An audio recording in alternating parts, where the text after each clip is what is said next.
Vous avez été plus d'une centaine venus communier avec lui sur cette scène devenue mythique. C'est le grand bal. De tous les coins et recoins du monde, le sourire, la bonne humeur, les préparatifs commencèrent. Les tailleurs se mirent à coudre les plus beaux bobos. L'or des bijoutiers reprirent à couler pour le bonheur des belles dames africaines. Vos cris de bonheur et d'exaltation feront monter les décibels. Les solos de guitares électriques se feront plus lancinants, les danseurs tourbillonnant au rythme infernal des tambours africains, tandis que la voix atteindra des octaves jamais égalées. Grâce à vous, l'ambiance sera encore extraordinaire. La fête sera grandiose. Bougez, tirez, chantez, dansez. Vous, Youssou N'Dour, le Super Étoile et Bercy, c'est déjà 17 ans de bonheur partagé. Merci.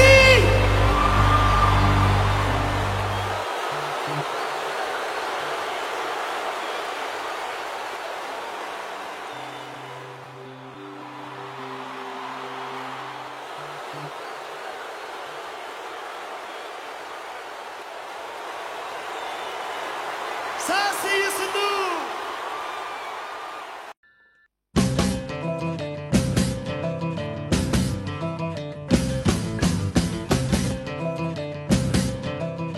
mbokk yi di rafetlu woon bi ak télévision Futurs Médias benn waxtu jot na ak yéen ci xibaaru digg bëccëg bi li ci gën a fës téeméer ak fanweer ak juróom-benni doomi Sénégal yi jógee ca Libye ñibbisi fi démb naqarlu condition yu mitti yoo xamante ni kon daj nañu ko ca boobee dëkk ñu xam le ni lii ñu naan ak njaam moom dañ ko fee yaakaaroon ni dañ na fi waaye ba tey ji mi ngi fi ni Libyens yi doxalee ak ñoom rafetlu wuñu lu ni mel bëgg nañu nag kilifa yi bàyyi leen xel ci ni ñu mën a duggaatee ci réew mi am lu ñu tekk ci seen loxo nguur gi am lu mu leen dikk des na ca dikk léegi addu it ci kaso yi ak fees goo xamante ni jàpp nañu ni fees na ko bay tuuru observatoire national bi saytu ñi ñu denc nëbb leen jant bi ñoom ñoo leen setti woon cim ndaje moo xamante ne amal nañu ko gis nañu ni dafa war a am yeneen xeeti daan lu dul ku jug rek ñu ni la ràpp féetale caabi ci sa ginnaaw loole nag am lu mu laaj ca la ñu doon waxtaan fële ca diwaanu ko Kaolack Ibrahima Jamee la ñu fay fekki ji leneen ci wàllug lël diggante kaaraange ak défense moo di concept boo xamante ne armée nam na cee gën a taxaw lépp nag ci wutuk jàmm chef d'état-major général des armées yu France ak bu Sénégal ci ndaje yoo xamante ni kon waaye takk der yi daal nañu koy amal danañu àddu it ci wàllug kon wérgu yaram ak ndaje moo xamante ni mu mag la ñu koy wàcc fii ci Ndakaaru mu soxal lépp lu jëm ci wàllug bëñ juróom fukki at yu institut bi ñuy tàggatee dentiste yi fii institut stomatologie fii ci université Cheikh Anta Diop ñu am ci gan professeur Pape Ibrahima Ngom la ñu ci dalal professeur ma lay nuyu. maa ngi lay delloo nuyu Ngoné. di rafetlu kon teewaay bi spécialiste la ci wàllu odonto fii ci faculté de médecine kon université Cheikh Anta Diop li waral màggalu ko juróom fukki at yooyu kon des na ca dikk ak it thème bi nga xamante ni indi nañu ko atum ren ji Zimbabwe danañu fa waxtaanee situation ba jamono ji Robert Mugabe kon ñu xamle ni moom mi ngi ci loxoy takk der yi résidence surveillée kon la ñu ko fa daal di dugal terewul nag l'armée ba ma ngay indi ay leeral. nee nañu coup d'état amul ca réew ma Ibou Diouf yoral nañu situation bi ponk yaa ngoog kon mbokk yi ni si tuut ñu yaatal ko.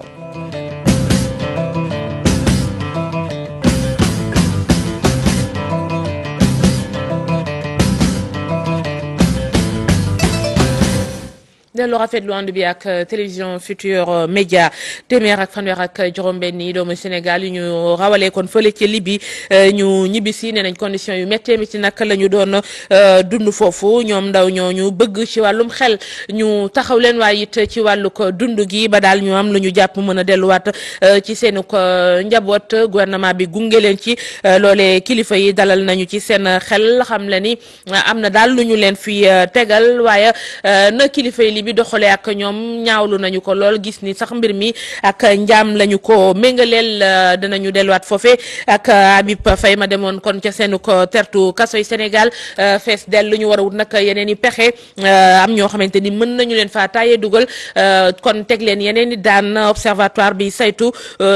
di xool ñu nëbb jant bi ñoom ñoo ko xamle ñu gis ni nag loolee dafa am lu mu laaj coordonnatrice bi ci boppam moom moo ko wax am kuréel yoo xamante ni war nañu ko teg yeneen i charte ak yu ni mel magistrat ak ñu seen xam-xam màcc ci wàllu ko droit amal ci ndaje ca Kaolack Ibrahima Jame lañu fay fekki ci.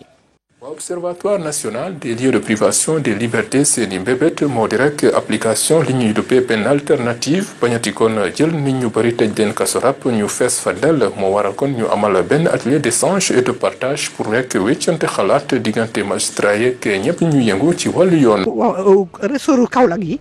dañu leen réunir ñoom ñëpp ñu def ñaari atelier pour jéem a seet ban alternative la ñu mun a am pour empêcher détenus yi dem ci kaso yi dañu fees alors il faut que ñu ut ay solution yu nga xam ne dina mun a wàññi tuuti détenus yi ci kaso yi. benn alternative yi dina tax prison yi gën a désencombré wu waaye tamit il faut ñu taxawal ay dispositifs yu nga xamante ne dina garantir peine yooyu de. dafa am ay dispositions législatives yu existé yu nga xam ne dañu jox possibilité ñu jox leen yeneen peine yu nga xam ne du ay peine prison c'est-à-dire par exemple la semi-liberté probation travail pour l'intérêt de la société sursis ajournement yooyu yëpp ay kii la ay sanctions la. dispositions yi am na mais dañu am ay problème pour mettre ko en application loolu jaral suñu kii bi suñu atelier bi. magistrat yi bokkoon ci ndaje bi la rafetlu ko lool ndaxte jàpp nañ ne buñ fi jógee daañu ci gën a bàyyi xel. séminaire yu mel nii dina tax ñëpp jëlaat en compte texte yu bees yi bu ko defee bu ñu delloo ñu mën cee waxtaan ak suñuy naataango fexe ba xool naka lañ koy appliquer ba fexe prison yi itam wàññi population ba fa nekk parce que ku ne xam nañu prison yi fi ñu toll nii li fa nekk ci détenu ëpp na dayoo. bi nag war a durer ñaari fan waa ONLPL ñoo ko organisé ñu jàpp ne nag buñ fi jógee daan yu bees yu leen tax a jóg daañu ko mën a appliquer. défense ak kaaraange yooyu ñaar kenn mënatu leen xaajale lépp nag ci wutuk jàmm ci la ñu nekk loola tax chef d'état-major général yu armée bu France ak bu Sénégal xam leen ni fokkoon nañu lënkale leen ngir gën a mën a aar askan wi dooleel jàmm ji ci bilal bu ñu doon amal Fatou Bintou Konté moo ñu koy nettali. jafe-jafe yi ñuy jànkonteel ci wàllum xeex li nga xam ne moom mooy terrorisme état yi jamono ji ngir lijjanti li nga xam ne moom moo di seeni kaaraange dañoo jël li nga xam ne moom moo di concept défense sécurité def ko loo xam ne ab xeexukaay la boole leen ngir mën a indi jàmm ci seeni réew. ngir xeex jafe-jafe yi am na ay laaj yu sampu wante li ñu gis mooy jéem a méngale lépp lu aju ci wàllu défense ak sécurité bañ a def xaj ak seen. armée sénégalaise moom mi nga xam ne défense intégrité territoriale moom moo ko tax a jug concept bii nag nga xam ne lu bees la moom yàgg na ko def. ci fàttali lii di waa forces armées li leen yëkkati rek mooy aar askan wi fexe ba jàmm sax dàkk ci fi nga xamante ne rek mooy seen territoire loole nag ñu gis ne jamono ji dafa am yeneen yu coppeeku yu am ak li ñu duppee modernité ba tax na. xeex wàllu kaaraange dafa am nuñ ko war a def jamono ji. population et les institutions sur cet espace. wante nag dañ ciy faral di jànkonteel ay jafe-jafe moom bile concept nga xam ne défense ak sécurité la ñu boole ndoo. li gën a metti liggéey bi mooy dañu gis ne rek ñenn ci askan wi dañu ŋànk li nga xam ne mais seen cosaan ak aada bi léegi wante gis nañ ne loolu du lu bon sax wante dañ ciy jëfandiku rek bu ko defee ñu am leneen lu ñuy won li nga xamante ne rek moom lañ gën a yittewoo ci wàllu xeex boobu. population locale. lépp ci wàllum jàmm ci dëkk africain yi jamono ji moyen bu nekk armée yi ñi koy def ngir mën cee génn ba tax ni rapprochement bi di concept bu nouveau dina tax ñoom ñi nga xam ne ñoom ñoo yor l'armée yi ñu mën a indi kaaraange ci seeni réew. mi nga ko ci ndaje ma jawriñ ju jëkk ji Mohamed Boun Abdallah Dionne ma nga foon foofee nag sàkku na ci gaañ yi ñu daal di boole doole yi kon lëngoo rek ba mën a saxal jàmm ci réew yi rawatina fii ci dendu Afrique sowu jant rawatina premier ministre ak suñu reporter. Met l'accent sur la nécessité d'approche intégrée visant à combiner au mieux. comme ni ñu ko waxee rek lii di kaaraange moom du mos a doy saa su nekk foo ñuy gën a dëgëral suñu taxawaay ngir mën a jànnoog ñi nga xam ne ñooy defkatu ñaawteef yi loolu sax boo xoolee njiitu réew mi wax na ko te loolu sax la ñuy waxtaane ci lël bi ñuy amal ñu wekk ko rek ci lépp lu aju ci wàllu kaaraange askan bi xeex bi du yem fii rek dañ ci boole yeneen réew yi dinañ am jamit ñoo xamante ne suñu ay partenaires ñu ñu ci jàppale bokk na ci Union africaine Nations unies Union européenne ak waa Japon su ko defee rek ñu boole suñu doole def ñu kem kàttan ba li nga xamante ne rek mooy jàmm ak salaam mun a sax dàkk fii ci Afrique te loolee bu ñu ko defee rek lépp ci aju ci wàllu koom-koom maanaam suqali suñu continent dinañ ko mën a taxawal ni ñu ko bëggee. Sine qua non à son développement et au bien-être de ses populations. tegu ci tali bi ak accident yi nga xamante ni bari na ci loolu ñu bëgg ko xeex permis à point bokk ci pexe yi nga xamante ni kon nguur gi teg na ko ci wàllu woowoo directeur prévention routière Makhtar Faye xam leen ni loolee moom jëm ca ak ñàkk caa jëm nekkatul coow li waaye xool nan la ñuy fexee bàgg ci loolee la ñu bëgg ndax laaj na yenn mesures yi Cheikh Hassana Fall. def ba permis à point doon jumtukaay bu yees boo xam ne dina jàppale ñuy mën di xeex lii di accident yu am ci yoon bi loolu mooy objectif ba kii jiite direction de la prévention routière sas bi la jumtukaay mu doon permis boo xam ne ñëw na ci waxtoom ci gis-gisu Makhtar Faye. ci at yi passé accident yi ni mu lëmbee woon Sénégal ba jaaxal askan wi lool léeg-léeg sax da ngay gis ñoo xam ne dañuy yor seen oto waaye ragaloon nañu dugg circulation bi. dans sa volonté de se débarrasser des accidents mais. njiitu réew mi ne il faut permis à point parce que gis nañu permis à point dëkk yu bëri dañ ko jël mu nekk un point fort dans la lutte contre les accidents de la circulation. njiitu prévention routière yi ñoom gis ne permis à point am na njëriñ gu dul jeex. permis à point mën na tax yow boo naroon def telle erreur xalaat ne boo ko defee ñu nangu say poñ te bu boobaa dañ nangu sa permis su boobaa di nga xoolaat sa bopp bu baax li ngay def donc permis à point li tax ñu tëral ko. c'est pour que nit ñi soppi seen nekkin sali bi. muy doon tamit permis boo xam ne du mën a dox ci réew mi tant que amul ay jumtukaay yu mu àndal. waaye su ñu bëggee mu efficace il faut que les permis ñu numériser ko benn ñaareel bi il faut que ñi war a def contrôle bi ñu tàggat leen ñetteel bi ñu jox leen ay jumtuwaay yu mucc ayib yoo xamante ne yi pour mën a def seen contrôle ci kaw tali bi. mangook prévention routière ak accident yi ni ñu ko war a xeexee loolee la ñu doon waxtaan laataa ñoo dikk ci gan gi sax addu ca la woon démb ci wàllu wér-gu-yaram ndax ci la ñuy tàbbi bis bi àdduna bi jagleeloon kon wàllug diabète ca Ziguinchor la ñu ko doon màggalee cérémonie officielle bi foofee la woon ñu gis ni xeex bi nag mënut a sotti ndem sax jigéen ñi la ñu ko jagleel atum ren fekk taxawuñu ci wàllu sensibilisation ñu am xibaar yi war ci nañu war a dundee ngir mën a moytu jàngoroy diabète Boubacar Diassi Lamine Mondian. ministère bi yor wàllu pàcc ci suñum réew tànn bis bi ngir wax ak askan wi rawatina jigéen ñi. umpalewu leen ne buñ nee journée mondiale ñëpp ko war a célébrer ndax xam nañu fi diabète toll ci réew mi. te loolu nag sama moroomu jigéen yi laa ko gën a bëgg a wax ndax xam nañ ne lu mel na xeesal dana laal diabète dana laal tension dana laal sax yenn cancer yi maanaam canceru der kon nag ñu xam ne jigéen ñi am nañ ci wàll gu rëy. te Ziguinchor lii mu ñu am jàngoroy diabète xaw na tiitlu. li ñuy gis ci kaw diabète de jour en jour ci consultation yi bëri na loolu moom gis nañ ko bu baax a baax nee naa la fi nga xamante ne si moo am centre antidiabétique bi actuellement am na plus de 2000 personnes yoo xamante ne si ñu ngi leen di suivre fii te am na ci plus de 100 tànk yoo xam ne dagg nañ ko fi ndax ay pieds diabétique. kuréel bi ëmb diabétique yi ca diiwaan bu Ziguinchor ñaawlu doxalin association nationale ba. ba waxtu gu ma lay wax man de gisaguma benn t-shirt waxuma nag yeneen xeetu ndimbal. mais association boobu tey recevoir subvention état neewut rek ñu mu yore ko yemale ko Dakar ak Mak Sankali subvention bi dafa war a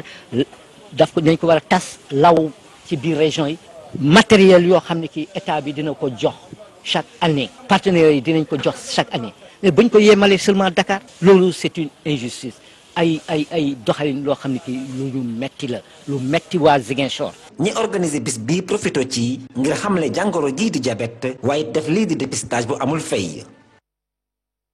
Mangok Boubacar Diassi moo ñu toggal ca Ziguinchor yeneen jafe-jafe ci wàllu ko wergu yaram soxal bëñ ña nga xamante ni ñoo koy lijjanti fii ñu leen di tàggatee ci université Cheikh Anta Diop booba institut dana màggal kon lu jëm ci juróom fukki atam ñu am ci gan professeur Pape Ibrahima Ngom spécialiste ci orthodontie odontologie fii ci faculté de médecine professeur ma dellu nuyu la. maa ngi lay delloo nuyu Ngone. di nuyu sénégalais yi ñuy seetaan yëpp di nuyu aussi seen yeneen téléspectateurs yi hors du Sénégal. mi ngi noonu juróom fukki at. ci institut odonto bari na wala ay tout tànk ngeen pour l'instant. waaw non juróom fukki at nag mun nañ wax bari na mun nañ wax aussi ay tout tànk lañ bari na parce que juróom fukki at yooyu ngay gis noonu ñun ñooy école bi gën a màgget bu gën a yàgg ci Afrique francophone Afrique occidentale francophone. léegi bu ñu considérer Afrique de l'Ouest yëpp benn école rek moo jiitu suñu institut d'odontostomatologie boobu muy école dentaire de Lagos donc on peut dire que ay tout tànk lañu parce que boo considérer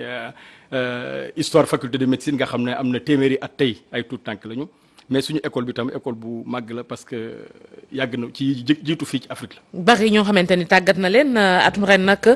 perte dentaire ngeen indi comme thème màggal seen juróom fukki at yi maanaam xëy na bëñ yi daanoog yu ni mel wala yu ñuy wekki naka la ñu mën a def ba moytu ko remplacer ko ak it rôlu fajkat bi loolu na ci ñëwaat lu waral perte de bëñ yooyu ñuy dindi ban jafe-jafe ngeen ko gis solo si ba indi ko ci juróom fukki at yi. waaw xam nga ñàkk bëñ nu ñuy def ba moytu ko ak bu ñu ko mënul moytu nu ñuy def ba dindi ko ci dindi bu wóor ak bu ñu ko dindee nu ñuy def ba remplacer ko loolu mooy daanaka li dentiste di liggéey liggéeyu dentiste mooy avant tout moytu bëñ bañ a dañ bu la dentiste fajee rek mi ngi fexe préserver sa bëñ léegi loolu dañu décider def ci conclave toute la journée du samedi ba su samedi bi yëpp ñu toog waxtaan ci wut ay kàngam yu mag fii ci suñu école dentaire boobu institut d'odontostomatologie pour ñu wax ci boo bëggee ma wax la tuuti ci njëriñu bëñ reesal digestion ci gémmiñ lay jëkke te liy def reesal première partie reesal boobu ay bëñ la mooy sàqami bi sàqami ko ba pare commencé reesal ko reesal lu may tuddee reesal mooy digérer foofu lay commencé bëñ loolu mooy njëkk première importance am mais bëñ aussi dafa am importance psychologique importance nit ni muy xoolee boppam bëgg boppam bëñ daf ci am importance ni muy def ba moroomam ki muy jàkkaarul bëgg ko tam bëñ daf ci am importance ma wax la tuuti nag benn affaire bu ma wax léegi ci bëñ sàqam bi importance bu mu am dama doon wax sama benn collègue britannique maa ngi koy wax Madrid semaine yële passé ma ne ko bëñ dafa am benn aspect boo xam ne duñ ko xalaat mukk mooy kii sàqami caaf par exemple caaf la bëgg a sàqami buggul ko jox dégga mu lekk ko loolu laa ko doon expliquer kuy lekk frite buggul nga jox ko purée loolu tax bëñ dafa am importance. mais ci wàllu woowu mu mel ni nekk na tam jafe-jafe tey ji ci askan wi parce que boo nee thème bi ngeen indi rek mu firndeel liggéeyu dentiste bi fexe ba bëñ yi war a bañ a daanu ñu remplacer ko loolu lépp problème la tey ji ci askan wi bari na loo xamante ni même bu bëñ bi daanuwul ñi ngi koy dund bu xasee ba dañ nag moom remplacement bi foofu moom fa la coono bi di tàmbalee. ñu bari dañ koy dindi bàyyi ko noonu parce que en fait on n'a pas les moyens wala xëy na jàpp nañ ni amatul solo boo xamante ni ndem sax bëgg nañ ko prothèses yeeg yooyu c'est extrêmement cher ici. waaw dama xalaat ne li ci ëpp peut-être ñàkk xam la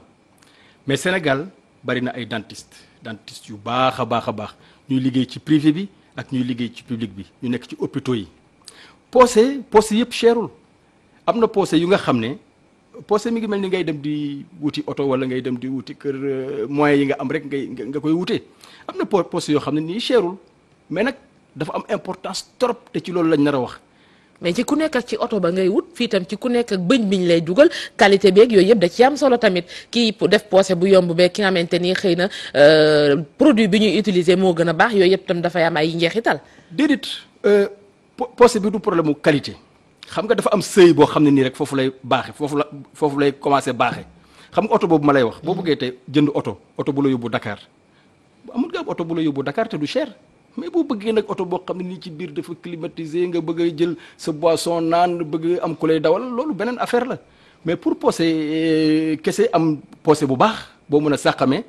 boo mën a socialiser cherul forcément. kon nan nga jàngatee fii ñu bari seen bëñ yi deñ pendant des années mais duñ ci jéem a def dara pour remplacer ko. mooy li ma la wax rek xëy na ñàkk xam daf ci bari trop te ñàkk xam boobu ñun jéem nañ ko régler ci suñu màggalu juróom fukki at yi parce que dem nañ ci quartier yi ñu waxtaan ak bàjjenu gox yi ñu former leen ñu jàngal leen nu ñuy def pour moytu ñàkk bëñ ak boo ko ñàkkee li nga war a def loolu def nañ ko def nañu ay consultation gratuite def nañu dem nañ ci gox yu bari ñu waxtaan ci loolu xam nga loolu éducation boobu nag la ñu war a continuer di def yéen je pense que la presse am ngeen benn rôle bu am importance boo leen ci war a jouer ñàkk xam daf ci bari trop rek mais compliqué wu noonu pour remplacer bëñ te remplacer ko dafa am importance wax naa la ban importance la bëñ am. remplacer ko am na importance ci wàllu esthétique ak yooyu yëpp mais tey jii bu ñu doon xool en terme de xëy na ñiy ñëw ci institut bi les consultations et tout qu'est-ce qui vous pose le plus problème lan moo gën a nekk lu fay indi nit ñi foofu remplacer wala faj yenn bëñ yi wala lan moo leen gën a sonal foofu. waaw malheureusement lépp ci ñàkk communication bi ñàkk xam bi li muy andi mooy nit ñi bu ñuy ñëw foofu déjà bëñ yi carie atteindre na leen ba dañ ko war a faj wala li ci ëpp dañ ko war a wekki malheureusement amuñu beneen pexe bu dul wekki ko bien que jàng nañu lu ñuy fajee bëñ yi mais quelquefois amoo beneen pexe bu dul wekki ko donc li ci gën a bari mooy ñiy ñëw seen bëñ yi nekk phase terminale ñu war ko wekki li ci topp mooy yi ñu war a faj donc loolu la ñuy vraiment loolu la ñuy gën a gis foofu. bokk na ci tam loo xamante ni dina ko waral xëy na yenn xeetu doxalin fajug maam yi ñu ciy jël sa bëñ bënn na ñu laan la def ci lii wala boo ci defee les méthodes ba arrêté façon yooyu ba ci 21e siècle yéen a ngi wax rôle dentiste bi ba tey jii ñu ngi koy dund quand même ci réew mi. waaw mais loolu mooy ñàkk formation bi ma la wax rek quoi mais bëñ dentiste kese moo koy faj te dentiste yi ñu formé fii Sénégal wax dëgg yàlla formation bu baax a baax dentiste yëpp nag laa la wax. formation bu baax a baax la ñu am ñooñu rek nag ñoo habilité te ñoo mun faj bëñ leneen il faut que population yi dégg ñu bu baax a baax leneen lu ñu la mën a wax ne mooy faj bëñ lu dul dem ci dentiste waxuñu la lu leer. mais est-ce qu'on a suffisamment bari nañu xëy na comme xëy na du doon ni ko OMS santaane mais est-ce que am nañ au moins loo xamante ni xëy na dana xaw a mën a jàppal na la askan wi wala foog ñu yokk ko en terme de formation ñu ñuy tàggat ñuy génn foofu. non loolu nga wax dégg gu wër péng la xam nga fii Sénégal ñi ngi am benn ratio benn dentiste bu nekk pour fanweeri junni habitant.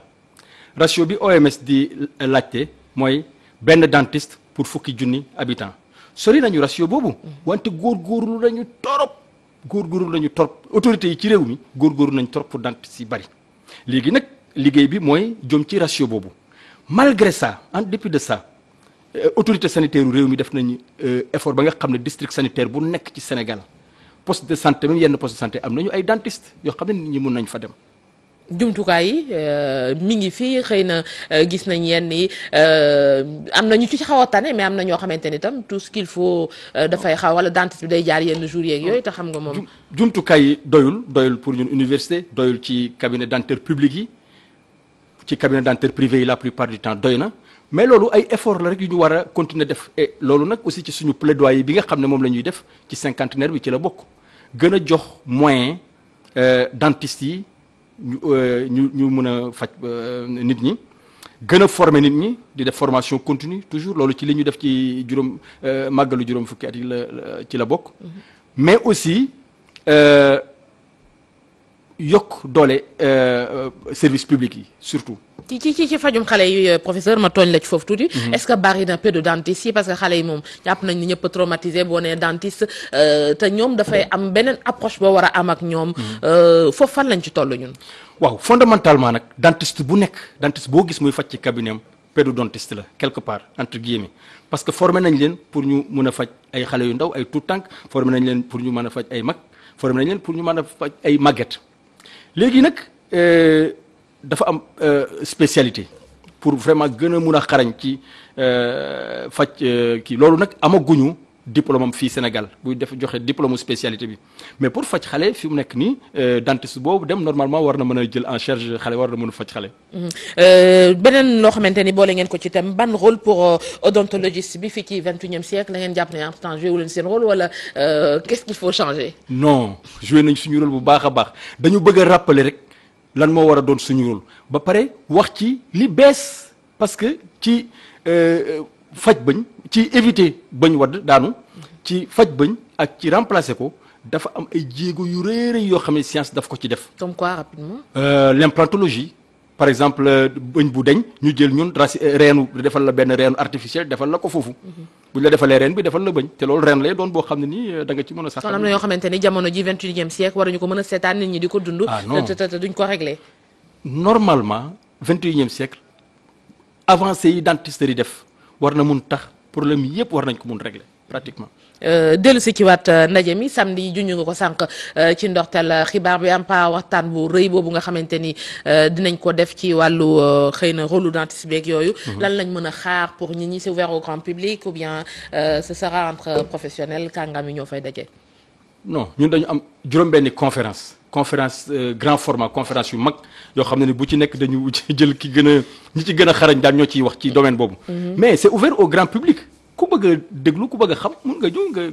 nga seetaan tëjuñu ko pour grand public. professeur merci beaucoup professeur Pape Ibrahima Ngom la ñu doon dalal spécialiste ci orthodontie odontologie faculté de médecine la nekk pharmacien odonto ñuy màggal kon juróom fukki at ci institut bi gërëm la bu baax ci teewaay beeg disponibilité. jërëjëf Ngoné ci sa invitation bi merci. merci beaucoup professeur dellusiwaat nañ leen ko waxee ci ndorteelu xibaar yi ci téeméer ak juróom fukk ak fanweer ak juróom benn migrants yi ñibbi si Libye ci condition yu mitti la ñu wax naqarlu foofee autorité yi nañu doxalee ko ñoom méngale ko sax ak mbirum njaam fi ci réew mi nag li ñuy xaar ci kilifa yi moo di ñu jàppale leen ba ñu am nu ñu mën a delloo ca seen i kër Rabib Faye Modou Diop. boo leen gisaatee ci seeni colin lépp niroo ñu dajale leen ci benn salle d'embarquement ngir ñu mottali lii di formalité yi wane ne ñoom ñëw nañ fii ci biir réew mi ndaw ñi demoon màngaani ca Libye ngir daani seen doole anam bañ fa doon dund metti na lool. am na nga xamante ne metti na ma ci suma biir xool bu ma sañoon du ma delluwaat fii te dew ma pour toog ci Libye dama dem pour jàll parce que suma papa dafa décédé ak suma yaay suma jabar mu ngi France ak suma 5 doom. sas dara yàlla moo koy eggale bu ma ñëwee Sénégal dama sant yàlla bu bëri nekkoon na ci guddi yoo xam ne métti na la ma weesu rek fàtte naa ko mais sant yàlla bu bëri waaw damaa ñëw pour liggéey Sénégal lu ma am rek jaay jël sax. ñu toll ci téeméer ak fanweer ak juróom benn ndaw ñoom ñëpp jóge woon Sénégal dem ca Libye waaye ñu dikkat fii ñett ci ñoom tawat lool di wax ne anam bañ fa doon dundee jéggi na dayoo. waaw parce que da ngay jël yoon bi yow doo xam mu demee tey nga jóg ñu ne la boo ma joxee 800 yi dinaa dugal ci sa nga boole li nga am ak li nga amul yëpp fay ko ko jox ko nga jox ko yaakaar ci moom mu jël la dem jaay la naari dañ lay tëj di la torturer di la dóor di la laaj xaalis boo xam ne say mbokk yow naari da ngay wax ñu ne la ñun say mbokk ñoo bon say mbokk ñi nga xamante ne dañ laa jël jaay la mu. waajur bi xelam dalaat mu ànd ak mbégte ci gis ga mu gisaat doomam bii. depuis bi ma dégg loolu man aw ma jàmm nelawuma guddi nelawuma bëccëg parce que moom moo nekkoon suma xarit. man damaa yaakaar parce que damaa déggoon Libye ku fa dem deena parce que dafa am ñëw ba ñëw si man ñu ne mais ku fa dem rek jeexal nga ba ma gisee mu daal di nekk beneen nit loolu la mais nag man kontaan na. autorité wu Sénégal di dalal xelu ndaw ñooñi di leen wax ni am na ay projet ngir ñoom. ñëw du gàcca wuti lu ñu amoon la waxtaan ak ñoom ci projet yi am ci seen gox yi laaj leen nan leen ko bëgg a doxalee ànd ak ci ñoom ba xale yooyu dootuñu en fait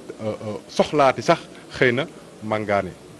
atum 2017 lu ëpp ci junni ci ay doomu Sénégal jóge nañ fi màngaani ci diwaanu Libye ñu indiwaat leen ci seen sagoy bopp la ko waral anam bañ fa daan dundee jéggi na dayoo métit na ñoom ci seen bopp di wax ne njënd ak njaayum njaam moom moo nekk foofee te bu ñu soñoon gouvernement bu Sénégal jàppale leen. Arabie Saoudite jàppale Sénégal ci wàllug fukki junni karkasi mouton mooy xar yooyu nga xamante ni ci ajuk Makka gi mujj gi la mu sedd leen ci loolee ca port autonome bu Ndakaaru la ñu amalee woon boobee cérémonie jëwriñ ji ñu dénk wàllug solidarité nationale rafetlu jëfin woowu xam le ni dana def seen kéem kattan daal ba ñi ko yooyoo jot ci Cheikh Tidiane Dione ma nga fa woon. ndawal li yëpp mu ngi tukkee ca Arabie Saoudite ci pèlerinage bi nga xam ne wuy ijaaj yi ñoo fa demoon ci atum 2017 bii Arabie Saoudite nag daal di jox don bi réewum Sénégal mu nekk geste boo xam ne dafay gën a dëgëral diggante ñaari réew yi. leen dañ ne Sénégal yëpp mais lu ci ëpp ak lu ci gën a bëri dañ ne néew gi doole yi lañ ko bëgg a jox néew gi doole nag buñ ko waxee il faut que ñu xool nan lañ koy liggéeyee moo tax buñ koy liggéey tamit dañ koy def ak direction générale bu action sociale bi nga xamante ne ministère de la santé la bokk mais pour mu dem tamit tas ci gox bi yëpp dañ ciy liggéey aussi ak administration territoriale bi puisque actuellement dañuy jël ay camions frigorifiques ñoom ñooy acheminer ñoo koy yóbbu kon pour transporter ko bu ñu demee ba foofu tamit ci gox yi ñoom ñoo koy mën a jox ñi nga xam ne ñoo ko yelloon. délégué à la solidarité di dalal xel yi tey xamle ne ndawal yëpp daañ ko jox ñi nga xam ne ñoo ko yelloo. buñ ne chef religieux yi lu ci ëpp xel day foog ne chef religieux bi ci boppam la mais chef religieux yi tamit buñ ko jotee ay daara la ñu yore te ñooñu ay xale lañu tamit ñuy jàng ñoo xam ne ci vulnérable yooyu ñuy lim sànq ci la ñu bokk. centre hospitalier yi tamit dañ ci bokk puisque am na ñu ca dëkk tamit ak ñu fa ne ñu leen di gunge te ñu néew doole ñoom ñëpp tamit war nañoo jot ci ndimbal gi nga xamante ne Arabie Saoudite moo koy indil. nañ ko ñi koy war a yóbbu taxaw nañu kon ci semaine bi rek incha allahu rabbi dinañ ko commencer pour yóbbu. laata nag ñuy def distribution karkaasu xar yooyu nga xam ne nag ñu ngi leen rendi woon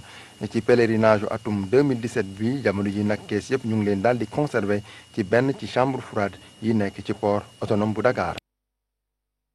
Foire internationale du livre ñu nekk ci waajtaay yi loole nag tax ñoo xamante ni ñi ngi yëngu ci wàllug téere ñu sargal leen ci jëriñ ji ñu dénk wàllug aada ak cosaan rafetlu seen taxawaay waaye xam le ni ca ponk boobe nguur gi def na ci effort yu bare bari ay satu pay Modou Diop lañ fay baloon.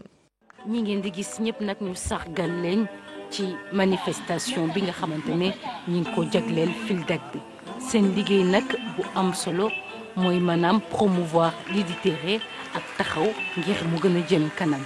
ci seen biir nag am présentateur émission littéraire bu xarañ si liggéeyam. kii moom li ma si gën a neex mooy que ni dafa nekk loo xam ni moom laay gën a def suma liggéey mooy dama duggoon RTS dugg journaliste présentateur journal télévisé mais bi ma ñëwee ma ne leen directeur bi ma ne ko livre daf ma intéressé dama ci bëgg def émission. noonu la commencé alors donc moom moo ëpp li ma def parce que journal bi def naa ko bi ma koy commencé parce que xale woon la def naa ko pendant fanweeri at ak ñett ma bàyyi mais ma continuer li ma intéressé ci liggéey bi. ginnaaw bi ñu sargalee ñi nga xamante ne ñooy liggéey autour du livre ñi nga xamante ne itam ñooy acteurs culturels yi ñu jagleel leen xaalis bu takku ngir rek gën a pérenniser secteur bi la. juróomi milliards. ak téeméeri million ak juróom-ñaar fukki million ak ñaar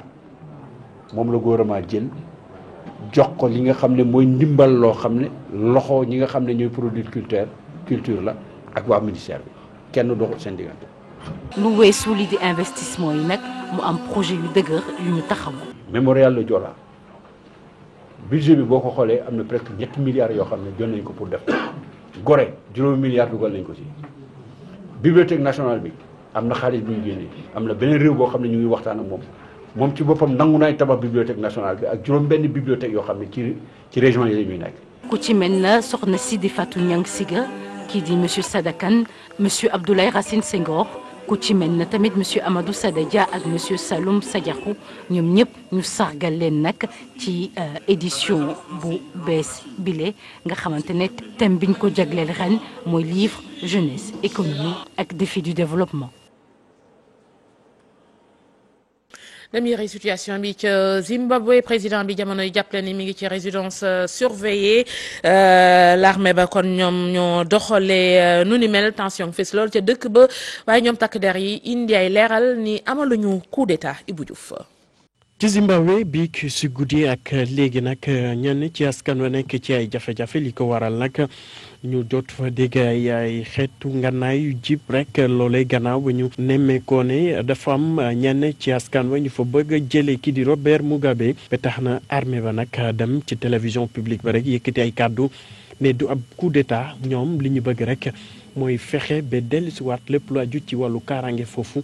rawatina rek ñenn ñi nga xamante ne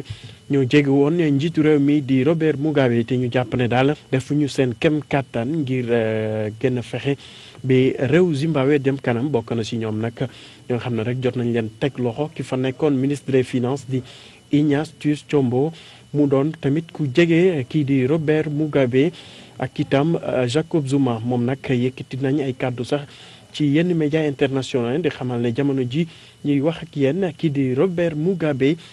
mu ngi daal en résidence surveillée maanaam ñu teg ko daal ci béréb ba nga xamante ne ñu ngi saytu bu baax a baax li muy def fi muy dem ak li muy lijjante lépp lu aju ci réew moom jamono ji mu ngi résidence surveillée ba tax na ñii di waa Afrique du Sud dépêché nañ daal ñaari missionnaire ñu dem foofee ca Zimbabwe bu ko defee rek ñu mën a saytu lépp la nga xamante ne rek moo xew ci réew moomu. am na sax ñu jàpp ne gannaaw li nga xamante ne kii di Robert Mugabe dafa yàgg ci nguur ga bokk na ci mébétam sax ñu mu bëggoon rek ngir soxnaam si mën ko wuutu di Grace Mugabe ba tax na ñun bëri ñi seen xam-xam màcc jëm ci wàllu politique gis nañ ne loole bokk na ci li tax ñenn ci askan wi fippu rek ba tey ñu dégg ay xeetu ngànnaay yu doon jib rek suba teel ba tax na daanaka fu bëri ci réew ma daal daanaka yëngu-yëngu yu xaw na tàgga tembe.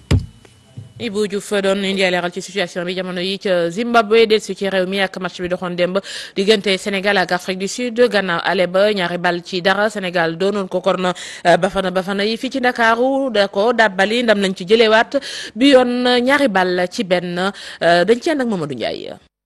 tour d'honneur ci njeexteelu match bi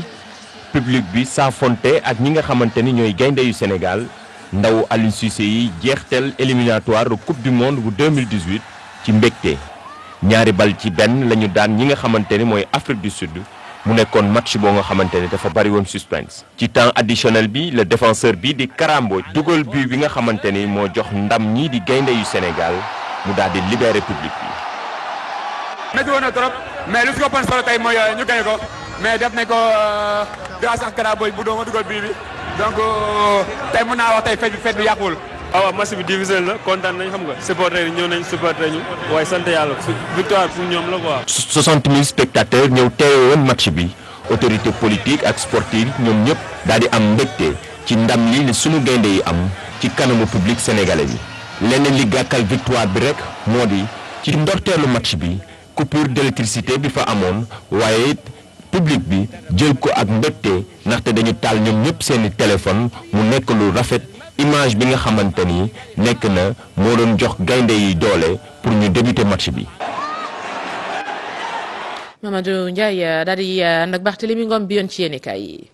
dal leen jàmm yéenekaay yépp daanaka ñoom ñoo xëyee tey ndam li nga xamante ni sunu gaynde yi amaat nañu ko démb ñeel qualification mondiale Russie 2018 laas ne mees bi jeex na enquête ak stade quotidien noonee la ñu gisee les échos moom jàpp ne suñu gaynde yi jeexal nañu mbir mi nu mu gën a rafetee Vox Populi jàpp ne stade Léopold Sédar Senghor neexoon na lool démb ay personnalité yu bëri ñu nga woon ca stade ba démb li ko dalee ci premier ministre Mohamed Boun Abdallah Dionne ba ci première dame di Marième Faye Sall boobule las quotidien jàpp ne moom moo nekkoon staru bés bi Vox Populi jëlaat daal di ñu xamal ne fête bu mag la woon démb ca stade Léopold Sédar Senghor ambiance bi foo sànni baat mu tàkk mbir mi mel ni ab carnaval gaynde yi nag la leen waroon def nañu ko moo di confirmer exploit bi nga xamante ni moom la ñu tàmbali ca Polokwane Vox Populi nag daal di réyal teeñ kii di Karambooj nga xamante ni moo dugal bit bi tax Sénégal gagné ci noonu l'observateur jàpp ne benn bijou la bu 21 carats 21 bi 2 la ko bindee mu mel ni deuxième bitu kara bi benn bi waa Afrique du Sud ñoo ko moom moom. L'As Quotidien jëlaat di ñu xamal ne Kara Mbodj nee na but bi daf ko jagleel turandoom di Serigne Modou Kara Mbacké mi nga xamante ne nee na gis na ko laatay match bi. Kara Mbodj kontaan naka noonu it joueurs yi ci équipe nationale bi yëpp. Aliou Cissé moom ci wàllam ci biir yéenekaay bi di l'Observateur nee na balaa muy kontaan dëgg faw mu gañel Sénégal benn trophée. Journal groupe Futur Média bi daal di sax dressé benn bilan bi Aliou Cissé def ci banc suñu gaynde yi. def na fukki match ak juróom-ñett yoo xamante ne kenn gañewu ko juróom-ñaari yëpp extérieur la ko defee. Walf Quotidien moom geneen gët la gisee ndam li nga xamante ni Sénégal am na ko démb ci kaw Afrique du Sud. sama naataango bi ne Sénégal gagné na de waaye ci douleur la gagné ndaxte boo seetloo fond de jeu wu Sénégal des na lu bari. Aliou Cissé ba tey ay kàddoom ci biir yéenekaay bi di Stade Quotidien moom nee na yenn saay mu réussir yenn saay mu ñàkk ne nag nii la àdduna demee looloo tax sax ci biir yéenekaay bi muy baalu àq askanuk Sénégal. Walfadjri daal di jëlaat dellu siwaat ci parcours gaynde yi ci éliminatoire yi le mu ne gaa qualifié nañu ci mondial 2018 waaye mbir mi doyoon na waar lool firnde gi démb la ci kanamu ay supporteram Sénégal dafa amoon ay jafe-jafe ngir gagné waa Afrique du Sud looloo tax yéenekaay bi jàpp ne fond de jeu bi war nañu ko xoolaat laata ñuy dem ca Russie. match bi démb yéenekaay bi di Vox Populi xamal ñu ne bari woon na ay couac lool. Le Quotidien ne coupure courant bi nga xamante ni moom la ñu nemmeeku woon ci ndorteelu match bi Sénélec àdduna ci di ci tuumal nag direction bu stade Léopold Sédar Senghor. leneen nit ñeel actualité boo xamante ni yéenekaay yi xëyee nañu ko tey moo di dialogue politique bi ci Sénégal ak couac yeeg ñàkk déggoo gi ci am. Sud Quotidien jox kàddu kii di Maurice Soudieck Dione moom nee na kujje politique bi li mu ne du dem waxtaan ak nguur gi erreur stratégique la moom jàngalekat bi ci science politique dafa jàpp ne li kujje politique bi wax ne ay préalable ngir mën a dem waxtaan ak nguur gi loolee dëgërul noonu dëgëraay bu war a mën a tax nu bañ ne du ñu dem waxtaan. ci dialogue politique boobule sax La Tribune jàpp ne échec la laata waxtu bi di ñëw la tax mu ne échec la moo di kujje politique bi du mooyu Macky Sall ne daal du ñu dem waxtaan ak moom ndaxte ñoom waa kujje politique bi bu ñu sukkandikoo ci li sama naataangu wax nee nañu dañuy bañ li leen daloon ñaar fukki fan ak juróom-ñett ci weeru mai ci atum 2016 ca palais de la république dalaat leen waaye nag réew mi quotidien nee na ak bañ bi nga xamante ne kujje politique bi bañ nañu ko dem waxtaan ak nguur gi càkkuteefu Touba la ñu nekk di jógi. yéenekaay bi di Le Témoin moom ci wàllam daal di wëlbati ay gëtam ci forum international bu ndakaaru gi ñu doon def jeexal ko démb doon ca waxtaane wàllu jàmm ak it kaarange ci Afrique sowu jant ndaje ga jeex na démb. Le Témoin nag sampap laaj ndax dañoo war a lakk forumu Dakar bile yéenekaay bi mel ni luy tontu ne waaw daal di nag wax li tax mu ne benn chef d'état yi nga xamante ne ñëwuñu dañoo boycotté ñaar nanu ko organiser dafa bëri ay gàllankoor ñett li ñu wax li yëpp ney réflexion ngir gàntal pexeb noon maanaam terroriste yi jëfee ko doonut lu yomb ba noppi France mi ñëw rek toog si suñu xef lu ñu wax ne France lii ya tax yéenekaay bi ne ndajeb Dakaru Njaay bi war nañu ko xoolaat jox sax kàddu Alioune Tine ci mbir mi moom mu ne daanaka dafa mel ni ba ñu tàmbalee waxtaan ba léegi bougé wuñu meetar ak lu ci mën a am ci biir yéenekaay bi di Le Soleil premier ministre daal dina sàkku ngir ñépp ñu liggéey ci wàllu jàmm te tamit impliqué kilifa diine yi tey nangooy jéggalante Mohamed Boun Abdallah Dionne ba tey ci biir yéenekaay bi di Le Soleil dafa jàpp ne daal tolérance geek approche intégrée bi bu ñu ko sàmmee rek mën na doon pexe ngir gàntal terroriste yi ñu jeexale ak Libération gi ñu xëy wax ci mbirub Vivo Bourgi moom dañ koy tuumaal ci wàllu ger fële ca Nigéria nee na filiale sénégalaise am bi daf ko logé ci ab paradis fiscal Libération xamal ñu ne FBI ak justice bu Suisse ñi ngi nekk di enquêter ci mbir mi rawatina ci ay commission occulte yoo xamante ni dañ ko fa versé yendoog jàmm. ngërëm ko bu baax Barthélémy Ngom yéen ñi doon teewlu xibaaru digg bëccëg bi tam ñu ngi leen di jaajëfal 19h30 20h rédaction bi dina dellu si ci yeneen xibaar yendu leen jàmm ak suñu programme.